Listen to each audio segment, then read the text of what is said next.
and I hope that without the patterns, she would be focusing more on the beauty of life and various blessings God has bestowed on us. मेरा नाम दानिश अली है और आप आवाज़ the voice देख रहे हैं। आवाज़ द वॉइस के आज के प्रोग्राम में हमने जिस मेहमान को दावत दी है वो कश्मीर की नौजवान मुसन्निफ़ा है, शायर है और अब तक इन्होंने 2 किताबें लिखी है और जो इनकी पहली किताब थी उस पर उनको एक ख़ास एजाज़ भी हासिल हुआ है। जी हाँ, मेरी मुराद सारा बख्शी से। आपका शुक्रिया अदा करना चाहेंगे आवाज़ द वॉइस के साथ बातचीत के लिए। Thank you. तो अब तक आपने 2 किताबें लिखी हैं और पहली किताब में आपको अवार्ड भी हासिल हुआ है। कम उम्र में लिखना शुरू किया। हाँ जी। तो शुरुआत कैसे हुई थी? शुरुआत मेरी हुई थी जब मैं 8th स्टैंडर्ड में थी।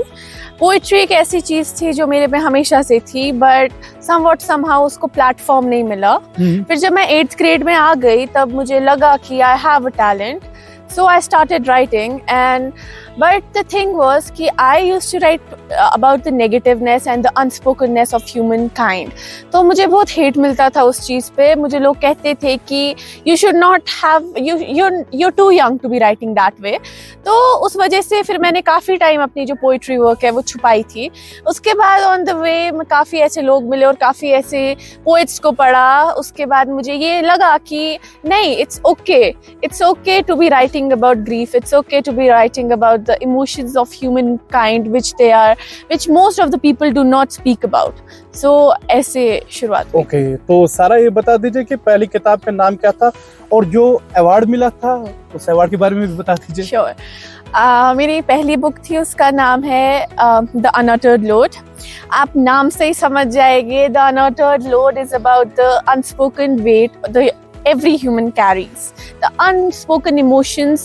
ये मेरी फर्स्ट बुक और सेकंड बुक में कॉमन चीज़ है कि ये दोनों उस चीज़ के उन वर्ड्स के बारे में बात करती है, उन इमोशंस के बारे में बात करती है जो यूजुअली हम बात नहीं करते हैं।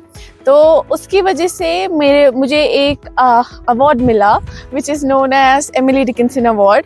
So that was all about the first one. As a young writer, अभी आप बहुत छोटी भी हैं, मुझे लगता है। क्या एज हो गया आपकी? Well, right now I'm 17. Okay, 17।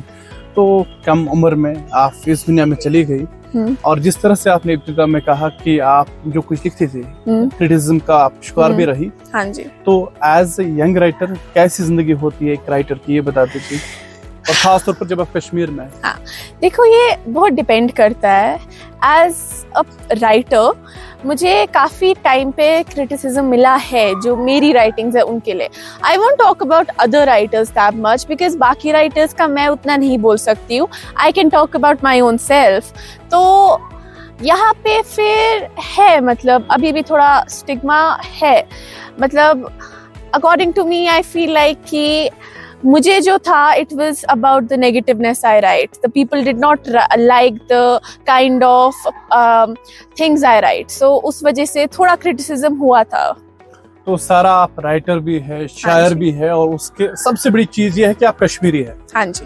तो जब एक राइटर कश्मीरी होता है और जिसकी जिंदगी पुरसकून फिजाओं में गुजरती है, खूबसूरत वादियों में गुजरती है, तो आपके लिए एज अ राइटर कश्मीर को कैसे डिफाइन करोगे? Kashmir is something very close to my heart. Kashmir is the place I grew up in, and I don't have enough words to express the feelings and gratitude I have for Kashmir.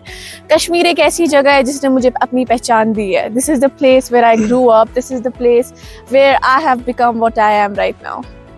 तो आज से 2 दिन पहले आपकी दूसरी book भी publish हुई है, तो उसके बारे में बता सकते हैं हमारे नाज़रीन को? हाँ, sure.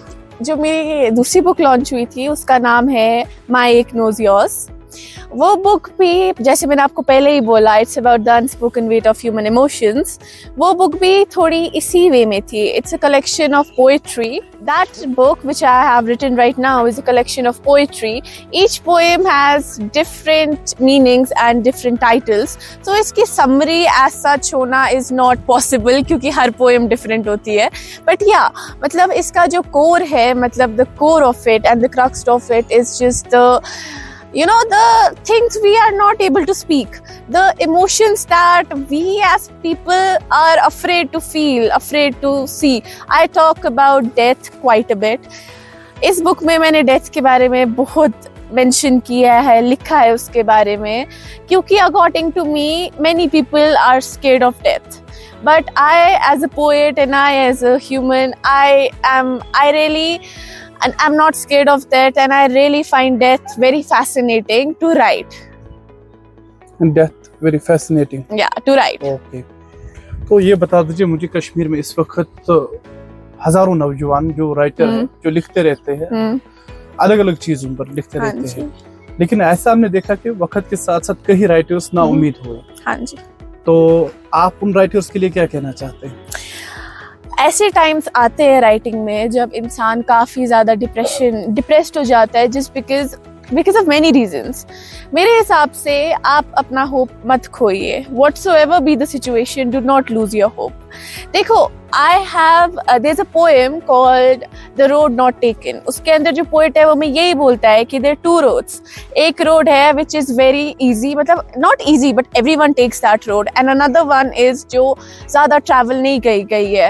And as writers I really do understand that काफी प्रेशर होता है करियर का, what not, we all have a lot of pressures, and उस प्रेशर में फिर चूज करना कि what to take what to not is very difficult. But according to me as I am, you take the road which is less traveled by.